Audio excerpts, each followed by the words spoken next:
Okay, so this one's going to be slightly different. It's going to be more about, because I realized yesterday, especially what RB was talking about, different ambitions changing during lockdown. So I sort of want to do a thing that we do at work, and it's called Tell Me Your Life Story.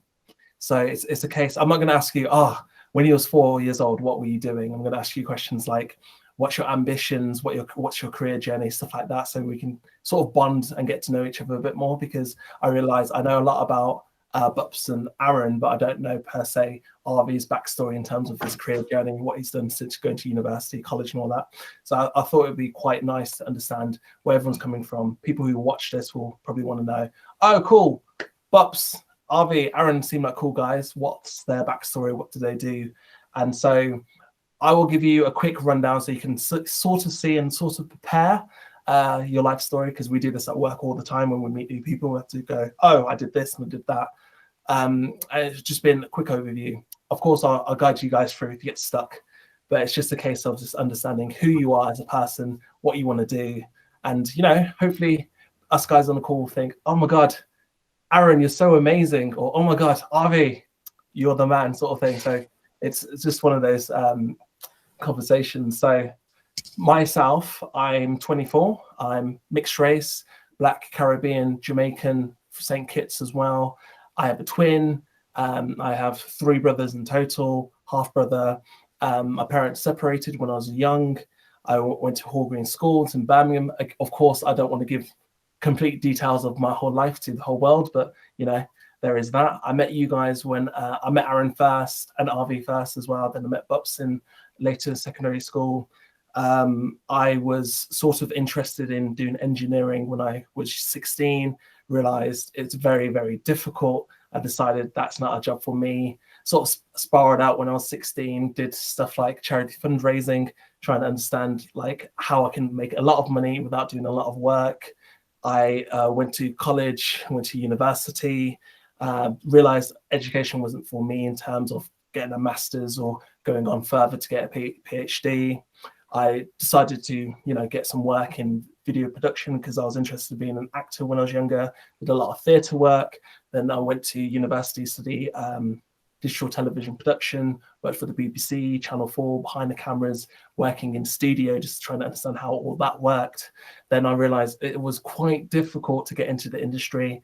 And then I decided, okay, after talking to Aaron, who did really well in terms of finances, to work for HSBC, did about 9 months talking to customers, dealing with their personal problems, realized that personal finance is very hard to do. Looking online, and I saw a job going at Google, and I thought, why not apply? Recently watched the internships. I thought, why not? Applied, got the job. They paid for my hotel room. They paid for my travel, messed up on the train tickets. They paid twice for my train tickets. I did not tell them that. I said, oh, that was the cost. And then 2 days later, I found out I got the job. I was like, oh my God, how did I get the job? Got the job, been working there for about a year and a bit. My time at Google is coming to an end. However, I found out recently, probably last week, that I've got an extension. I've got another opportunity, not an extension on my contract, as in become a full-time employee at Google. And I'm thinking about taking it. I'll be in Dublin, sort of like commuting back and forth from Birmingham to ensure my relationship is going well. Looking to buy houses. I would say in terms of like my life journey and where I want to be in the next 5 to 7 to 10 years, it all depends on what I make and what I enjoy doing. But I've realized from my career journey, I don't really like working. It's very difficult. So I'm looking to make as much money as possible, whether that is working in the business, whether that is, investing in stocks, doing what Bob said yesterday in terms of buying properties. And I would say the biggest challenges I faced in my whole life was probably last year, in terms of finding out, my mum is currently has cancer, so we're dealing with all that, and also being socially distanced from my friends, family, you guys on the call. It's quite difficult, but I think the biggest strength that I have is my resilience in terms of being able to just handle with bad situations and keep pushing forward to ensure that my life becomes better. And I sort of look back at my grandparents and think, okay, they came from the Caribbean, they came from a worse situation in terms of close to poverty in the Caribbean to be in Britain. They did pass last year, which was quite difficult, but it's a case of they did so much to get to where they are I want to ensure that I can be the best version that I can be, so that they can see that I can succeed, beyond looking down on me. So that's my driving motivation for what I do and why I do what I do. So I might do 100 different things, and you might think, crap, Elijah's doing something new this week. It's because I feel like if I don't, then I'll be letting them down. And that is my life story wrapped up nice and sweet. Hopefully you guys see how it runs. You don't have to be as personal. You don't have to be, but I thought, why not? So who wants to go next? I'm not going to force anyone not to do it if they don't want to do it, but it'd be quite nice.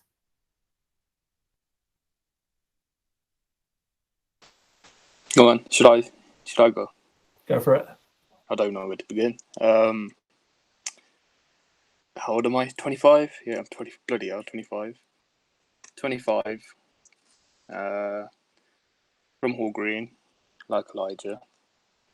Went to Yorkmead Primary School. Went to Hall Green Secondary School. That's where I met all of you guys, I think. Yeah, I think the first person I met at school was Elijah, because he always reminds me that I terrified him when we first sat next to each other. So I think Elijah was the first person I met at secondary school from the lads.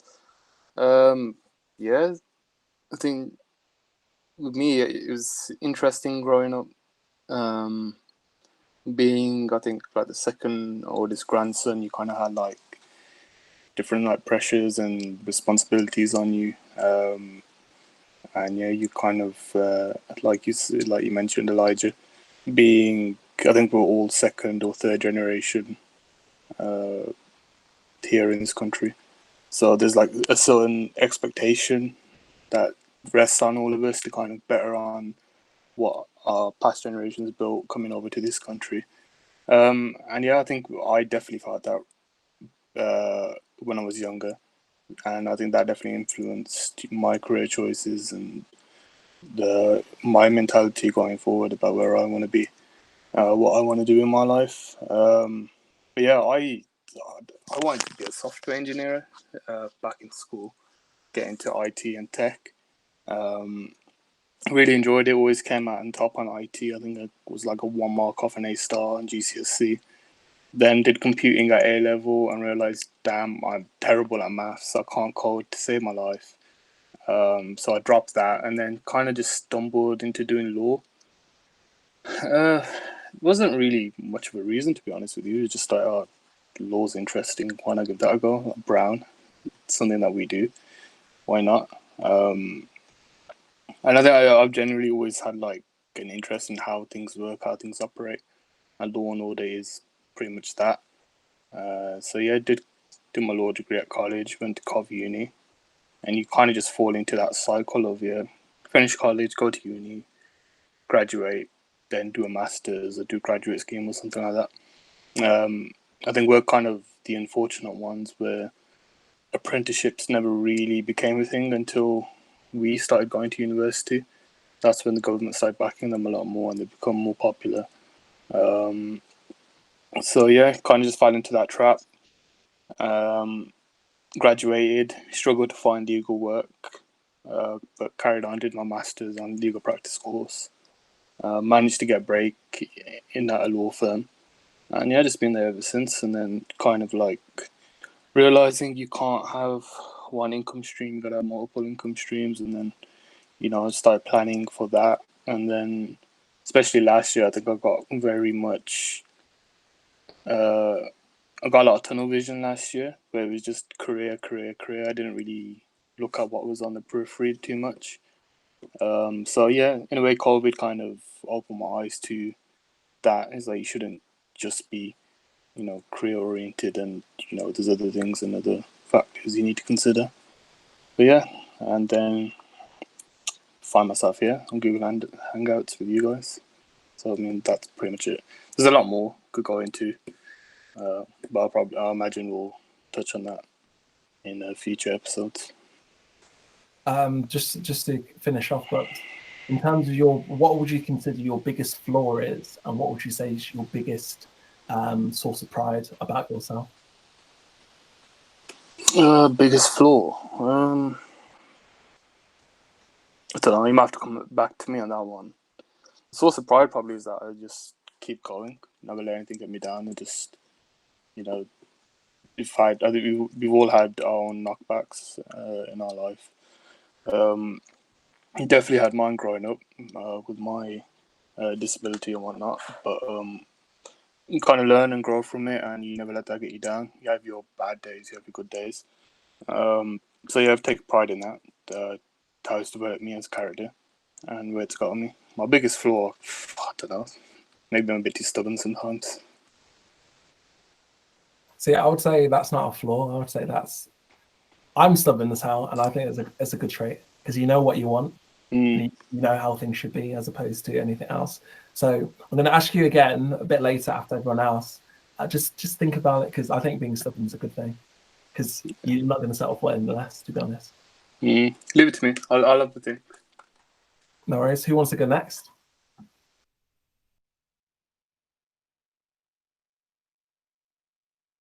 I can go next. Yeah, so other people on the call, as Elijah mentioned, I met Elijah first when we were back in reception. I want to say, yeah, in reception. So I've known Elijah ever since then. I'm now 25 years old, and then I, but I met but but upset in year seven during secondary school, and also found me and Arvinder became really good mates more in economic school, I would say, because we're in the same form, and that's how we built our relationship from there. In terms of career, uh, yeah, I mean, after year 11, going into sixth form, I wasn't too sure what I wanted to do. I saw my four options. I mean, I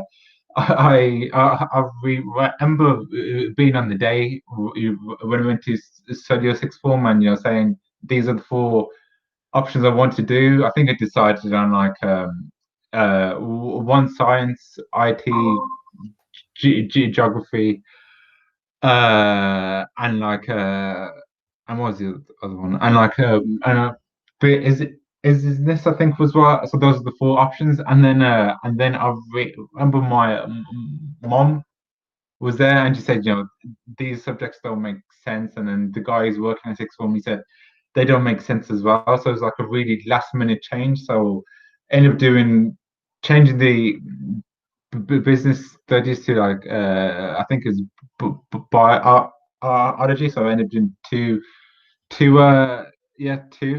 sciences at A level, which turned out to be a mistake because I found biology so hard I had to drop it halfway through the first year. Then in chemistry, I ended up getting a uh I think it was. I got an E. So when normally people get an E, they normally drop that subject as you go into the second year. But I had no choice because I already had three at that stage. So if finishing up sixth form, I was left with two A levels, one in a C in IT and a B in geography, and I was like, what am I going to do? Because as Bob said at the time, the really going down the apprenticeships wasn't really known at the time, and so I thought I have to go to uni. Uni is going to be the best thing to do. So yeah, I went through clearing, ended up doing business studies at Birmingham City uni. I was there. I went there for 2 days, and after 2 days, I thought this is something I want to do. So I left out. I left uni after 2 days because I just wasn't. I wasn't. I didn't fit in really into the group that was there because they already had like 2 or 3 weeks of getting to know each other. So it was just like I almost felt a bit left down. I thought I'm not sure if I really want to do another, you know, two, 3, 4 years of this. So I dropped out, and then at that point, I had no idea what I wanted to do. I ended up going to the job center. You should sign on for a few months. Then I've got started working at a charity shop in Shirley, Acorns. I was there for 5 months, then I started to look at apprenticeships. I think I realized I couldn't get anything here, staying in Birmingham really. So I was looking outside. Found one with RBS in London. Went down for the interview. Was successful for that. So yeah, then 2015 moved to London, having which is really good for me because it gave me the independence I needed at the time. And then yeah, been at RBS since then, 5 years, in more of a financial role than I was expecting. But yeah, just grateful really to that things all sort of worked out in the end.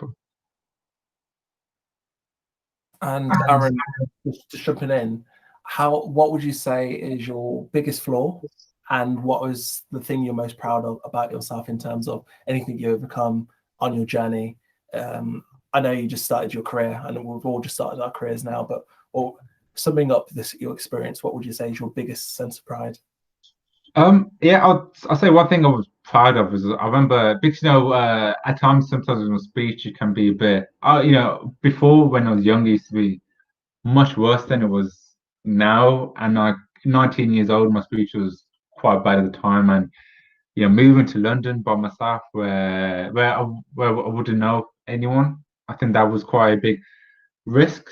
But at the time I look back now and I'm happy that it's a risk I took because it gave me the confidence I needed in myself, having the independence, doing things for me, and then my speech has got better over time to now. It's not no nowhere near as big as an issue as it was. So I'm happy I've managed to work on that, get that in a much better situation than it was before, really. So. And you didn't really touch upon it, but I wanted to ask because Bups sort of outlined it. But where do you see yourself in the next steps for yourself? So what's the goal? What do you want to do, and where do you want to be? Yeah, I mean, I think I would just want to move up as much as I can at RBS where I am now. I think, yeah, just keep working up the ladder and see how high I can go really there. My last question is going to be, because you didn't really answer it. I noticed you talked about what you in terms of what you consider was like a flaw for yourself, but you didn't really touch upon what's your biggest strength in terms of what you're super proud about. Yeah. Oh, to be honest, I think that is what I'm quite proud about though, is having something that has affected, my life quite a lot in the past, and then, just my speech and then working on that to now having the confidence and stuff where I don't know, working, going to meet with new people. And before it would be the worst thing ever, like having to talk to someone for the first time. I always just get really nervous about that. And we started using Zoom like a couple of years ago at RBS. So you always have that moment where it says where when you put the number in and it has your face and says join with video and join without.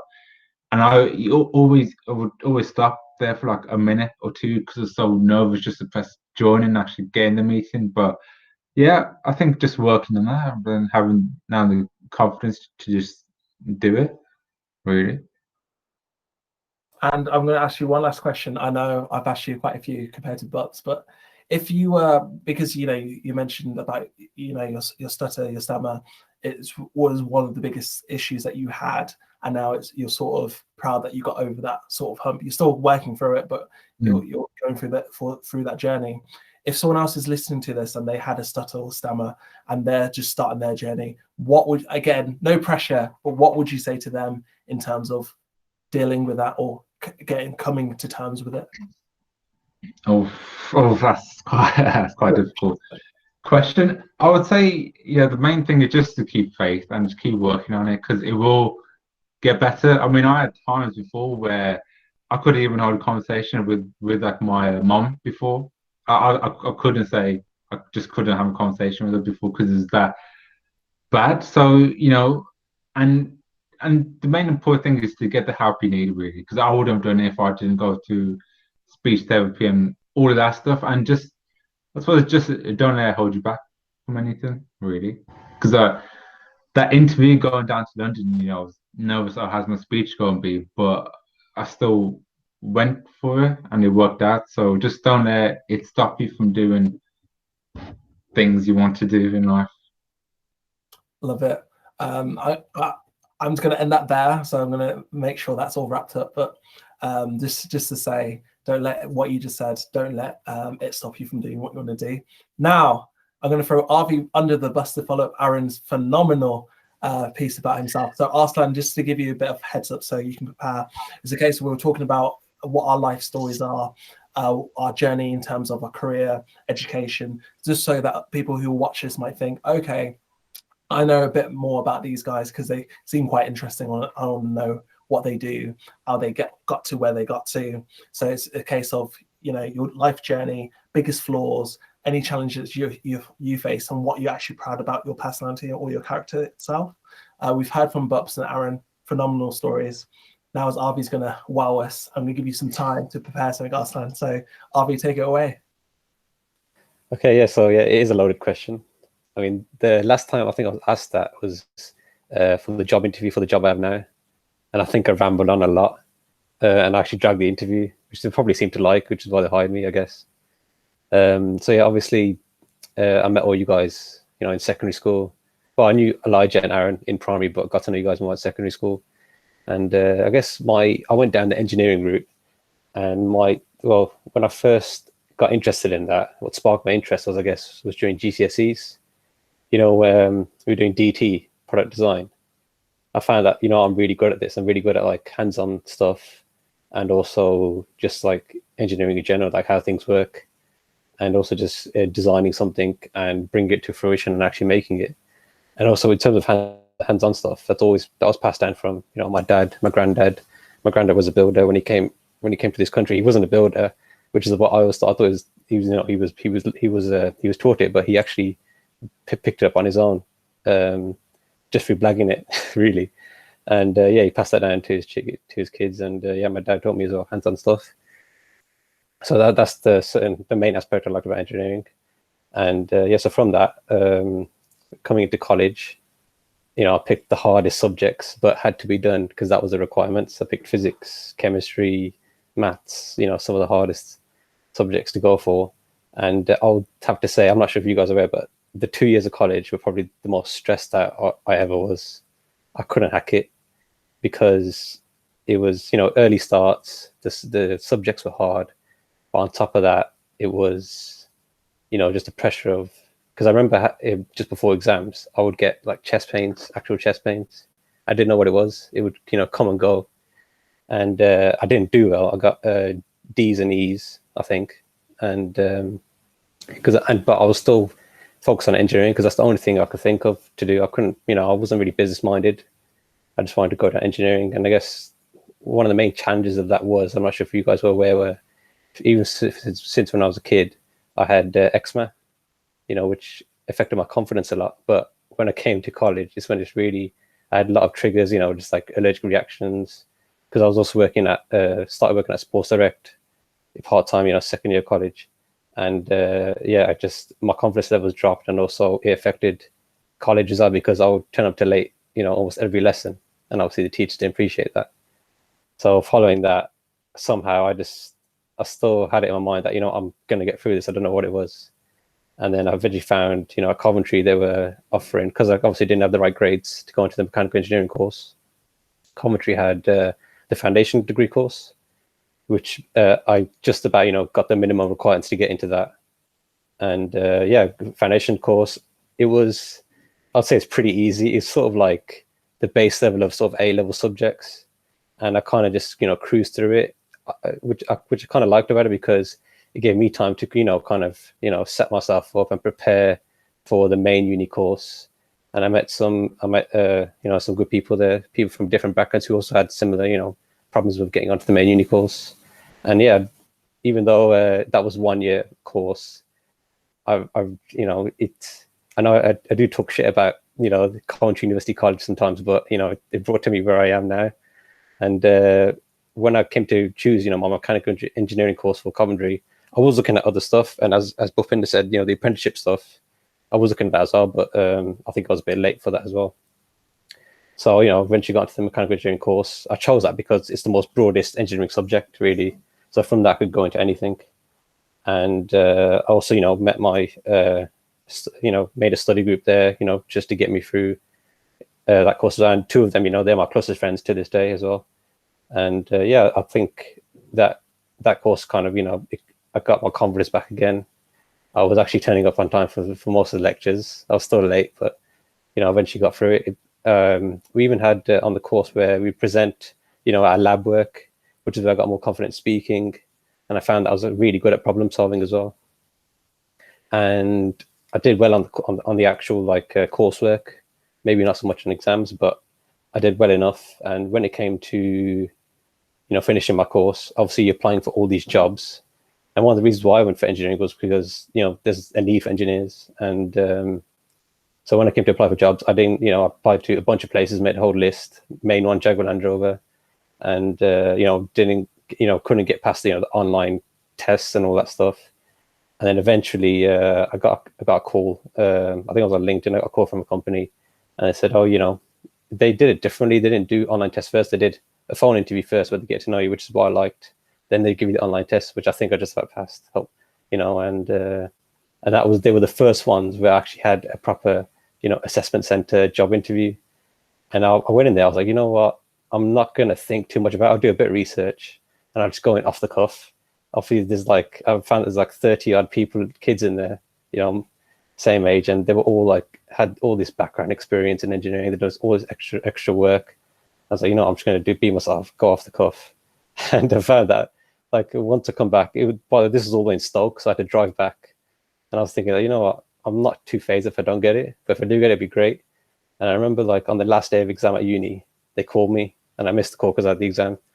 So the next week, they called me and they said, you got the job. I was like, are you serious? You're my first ever job interview for a proper job, and I get it. So yeah, so I got into that, and when I eventually, you know, I'm on track of this engineering route, and actually, you know, I got there. I'm an engineer now. You know, 2 years been working there, and I did have a sort of like a bit of a low phase, because now that you made it, you think, you know, what's next? What's the goal? So that's where I find myself now, is I need to you know, spark that interest again in engineering. Maybe, you know, I don't know, go up in the ladder in the job I have now, or go into another field in engineering. Yeah, so something like that. And yeah, I'm not sure what else to add after that, but yeah, that's kind of sort of my career story. You said quite interesting things that you said in terms of, you know, dealing with eczema, dealing with the issues that you had at college as well. How did it make you feel at the time? Did you feel like you were not good enough in terms of the educational route that you went through? Because you did mention that you didn't feel as strong compared to other people. So how did you get through that period? Was it just a case of this being persistent, or did you have like someone external that was like motivating you to get through that difficult period? Obviously, yeah, my family, they were always, you know, trying to motivate me to get me through it, and which I'm grateful for. Obviously, like my mom, you know, she'd always think about me, even if I come up with the smallest problem, she would, you know, she would lose sleep over it. And but yeah, I think I was persistent. I wouldn't accept, you know, that I would fail. I would just, you know, it's going to be around, keep going. I don't know what it was. I don't know where I got that from. But I would just, you know, keep going and eventually pull through it. And, you know, it managed to work out. And in terms of your, because you mentioned yesterday and you mentioned today as well, that engineering might not be where you end up like long term.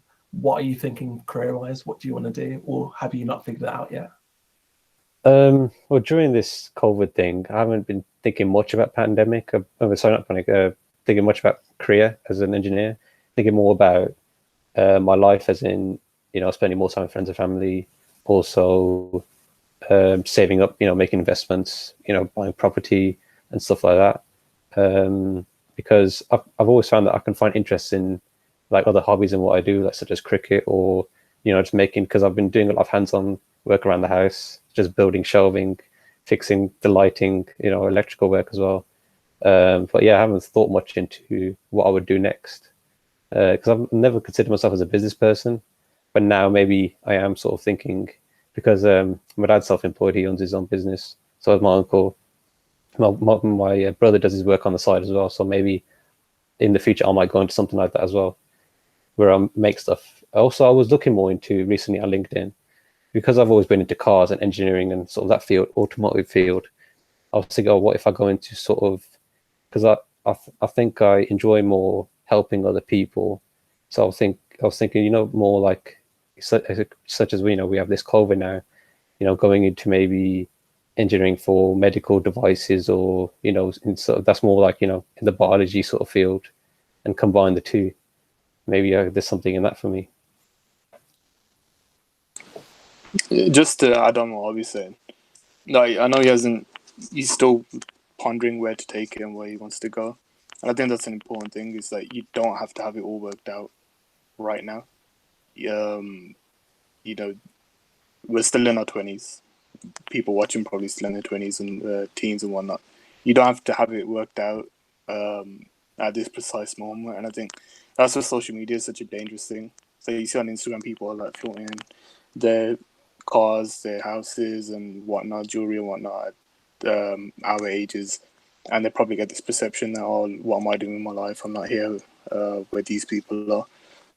But I think it's just important to say that you don't have to have it all worked out at this moment in time. And, you know, just go with the flow. Yeah, that's it. Yeah. I would definitely agree, because you see on Instagram all the time, which I don't. One of the reasons why I don't really use it is because everyone's just posting about our lives. But especially, did you see last year in terms of everyone's locked down and people are still posting, "Oh, I wish I was on holiday. I wish I was doing this," and it can get really. It hits you in the emotions, isn't it? Because you feel like compared to your peers, you're not doing as well, but actually you don't know what's going on behind the scenes. They might be struggling really hard. And I think what you guys have just pointed out is quite interesting to see your career journey and where you're going with it, as opposed to where you wish you were going. And what I love about our friendship group is the fact that I feel like we're all motivated to succeed. It's not a case where we can sit and be in one location. Like, for example, me and Bubs, we worked in a supermarket for about a year, 11 months. So, and we're still hustling. We're still trying to get things done. Even when we're stacking shelves at 3 o'clock in the morning, complaining about it, we were still motivated to keep going. And it's quite difficult as well when you compare yourself and you think, I'm stuck in the mud. This has got what my life is going to be like.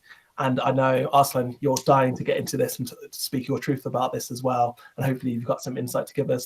But from my point of view to you, I know you on your career journey, you've been grafting for so long, and we do give you a bit of shit for it.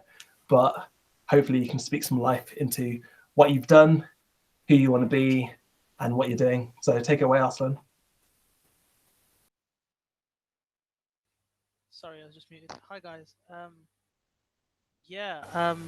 My career journey is not really as interesting as everyone else's. I'm kind of still at stage one. Still a student. It was a pretty linear, standard journey, just, like college, uni. I'm doing med at the moment. College was pretty fun. It was very standard, like, science subjects. Move on to uni. With regards to my career, because I'm kind of still right at the start, I'm a little bit behind everyone else. It's kind of very early stages. Like, I haven't more or less decided anything at the moment. It's kind of just looking at what could happen, what might happen, figuring out where I could go, where, potentially I'm interested in, potentially what I'm not interested in. And I'm kind of still at the stage of figuring stuff out. I'm not really at the kind of stage where I'm towards the end or planning the next venture. Kind of still at the start, stage one. But yeah, it's not too interesting at the moment. Check in with me again in about 6 years, and I'll let you know. But at the moment, okay, just touching on that, then explain to people what you're trying to do, as in what career path you're doing, and the reason why you don't feel like you're moving with it, or you're not moving or progressing like us. Because you said something that I'm sure everyone else on this course felt, in terms of, oh, you don't feel like you're moving ahead. So speak some truth into it. Let us know. Yeah, sure. So like I was saying, the reason I feel like it's probably, like I was saying, very linear or stagnated is because doing medicine, like I mentioned, it's kind of just stage one, and you can't do anything with it until you're fully qualified. So, like, for example, if you get a degree, there's so many doors open. Like, you know, you can go into journalism, you can go into teaching, you can go into being a doctor. But until that point, you're kind of just stuck in this rut of uni where you kind of just have to graft through it, and there's not a lot of leeway. Like, one module a year is when we get to express ourselves and choose what we want to do, or like for example, my module this year, I'm kind of picking something to do with mental health. It's not on the syllabus, but it's like for one module a year, you can go out. For example, last year I did mental health and BAME population. This year, it's mental health something that interests me, so I'm going into mental health in regarding COVID. But you're only allowed one topic a year where you can kind of express yourself, and apart from that, it's kind of like a conveyor belt where now I'm stuck on it, and so you just have to go through with it. But yeah, maybe that's why I'm feeling a bit stagnated. Maybe it's because of the way that the university presents the subject and kind of gets you to present yourself. But Do you have any like external pressures? Do you feel like we're pressuring you in it? Because we love you ultimately. We might fall out occasionally, but we still love you. Do you feel like we are putting any pressure on you to succeed, or when we take the piss a bit? Do you feel? no, you know what it is. I feel like, especially, I feel like when it is when you're in a friendship group. I feel it's especially important to kind of make sure you have the right mindset with regards to your friends. Like, for example, Avi, like, amazing. He's done his thing. He's now an engineer, right? Now, me as Avi's friend, like, this is a mindset I've had from a very young age, where there's two ways I can look at it. Where there's one way I could look at it of like, oh my god, I'm getting pressured. Oh, my friends are all succeeding. I need to get there. Or my friends take the mick. Oh, I need to get there. But then there's the other mindset, which is kind of like, oh, my friends have done what they've done. That's wicked. And that's motivation. Like, look at what they've done. They're role models for me. Do you know what I mean? Like, you guys who are like, everyone who's ahead of you in kind of the race shouldn't be someone you look towards with envy. It should be someone you look towards as like a role model. So like, Avi's done his thing. He can say, I am now an engineer. Do you know what I mean? That's something that should be looked up to, and it should be like, oh wow, my mate's done such a good thing. It's something I should aim for. And I feel like that's something that a lot of people in our generation miss. And it's so much easier to be happy for someone and look at them in a positive light to make yourself positive. Then it's just so much easier once you get your head wrapped around it. Because being negative or being like, oh, this pressure's being put on me, doesn't really add anything to your value. But if like your friends tease you about something or something, they do it out of a place of care. Do you know what I mean? Like you said. And if you take that as a positive, I think it's a very useful thing to have.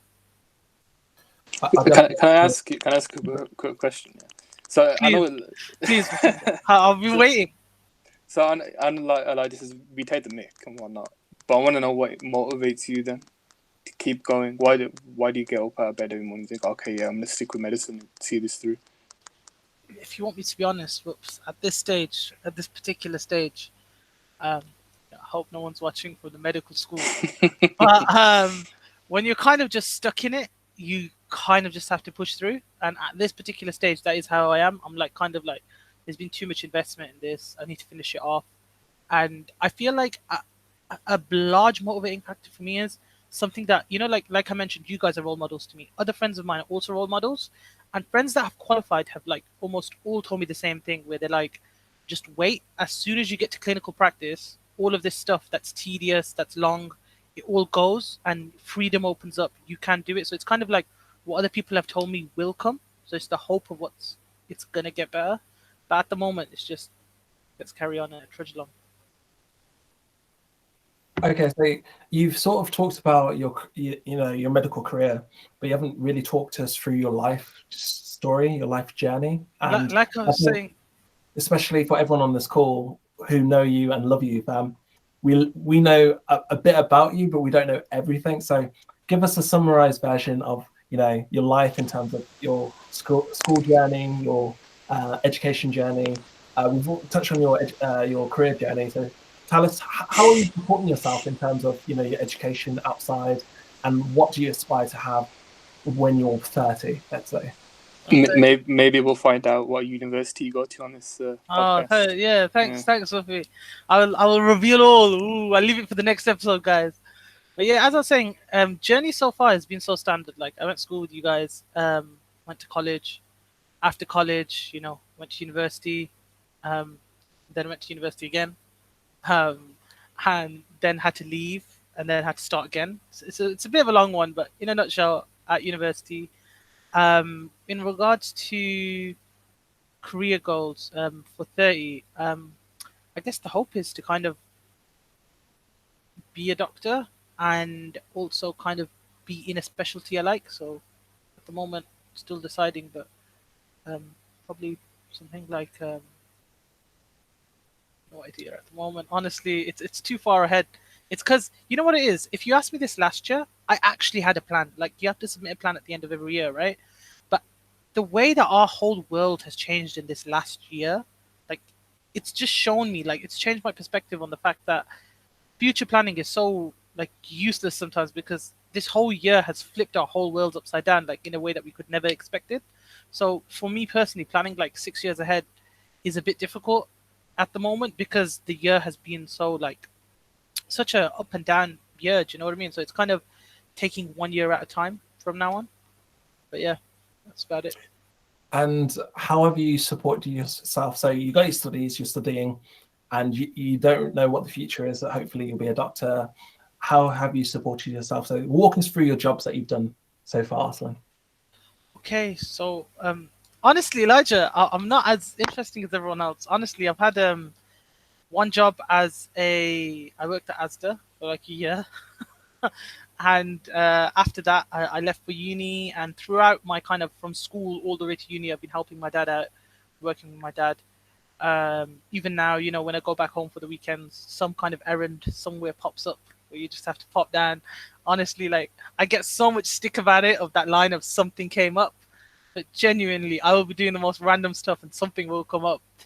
But in terms of supporting myself financially, I've been very lucky. I've had a lot of supports from like family. I've done odd jobs here and there. At the moment, I'm a tutor. I tutor everything from 11 plus all the way to A level, and some university entry exams. And apart from that, other support, kind of emotional stuff like that, social support. I've just been very blessed, I guess, with good people around me, good vibes, and that's about it.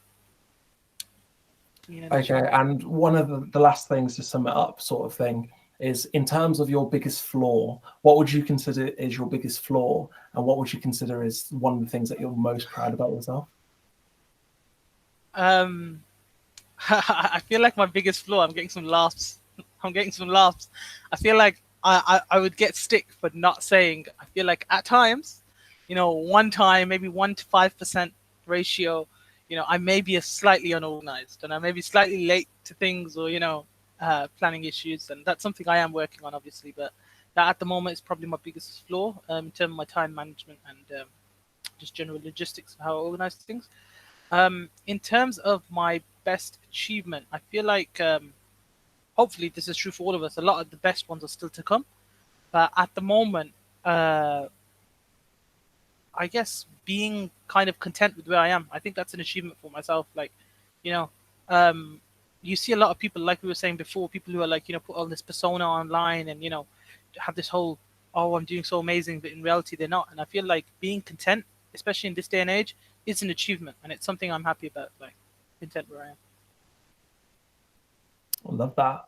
I think, especially, I feel closer with you guys, and this is why we do this exercise at work, because when you go to a new space and you're trying to meet new people, if you can't express who you are, they generally give us about 3 minutes to go, okay, have this conversation with a stranger, express who you are within 3 minutes. And I think it's quite nice, especially because I've known you guys for so long, to have that recap and say, oh, Arslan's doing this, or Aaron's doing that, or Bups is doing this, or Arvind is trying to do this. And I think it's quite nice as well to just have that conversation. And I'd applaud anyone who's listening to this as well should probably do the same thing, because especially after the year that we've had, it's nice to touch base and sometimes have that conversation and say, sometimes it's not good, or sometimes it's not okay. Like Arvi, I had no idea that you were struggling so badly in college.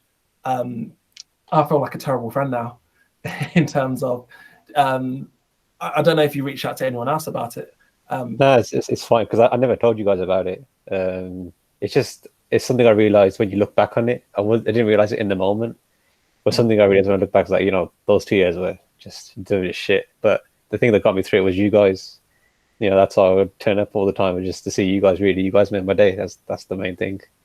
Oh, That's nice, man. oh. I think that's a lovely note to end it on. But yeah, hopefully, I think this was great, and I'll see you guys tomorrow. Sounds good.